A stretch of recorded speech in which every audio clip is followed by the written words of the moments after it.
Martin Luther King Jr., 1929 to 1968.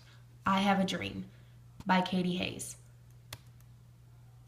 Martin Luther King Jr. King is probably one of the most famous Americans ever to live. Why? Who was King?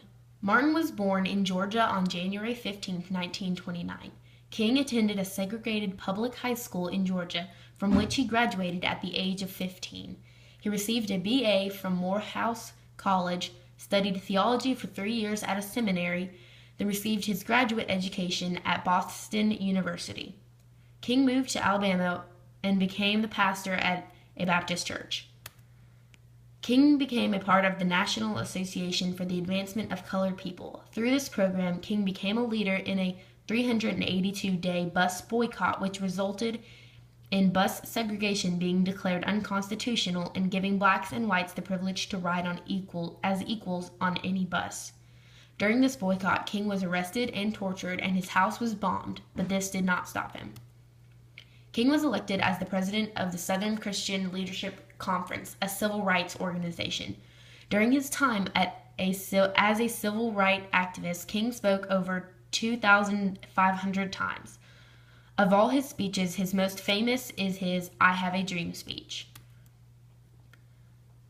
Dr. King gave this speech on August 28, 1963, in Washington, D.C. During this speech, Dr. King plainly states the faults that he sees in America regarding the treatment of blacks. He dreams of a day where equality will be given to all, a day where people would not be judged by the color of their skin, but the content of their character. Dr. King spoke to the whites and the black people who were there that day, and he continues to speak to people today. America has been moving towards achieving King's dream, but we are far from perfect. I believe that equality is still something that people struggle with today.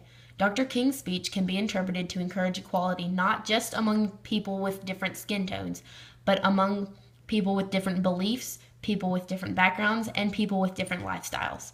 This speech not only helped shape the America we know, it is a good reminder for me today. It has made me consider the way that I treat those around me and has reminded me that God created everyone equal.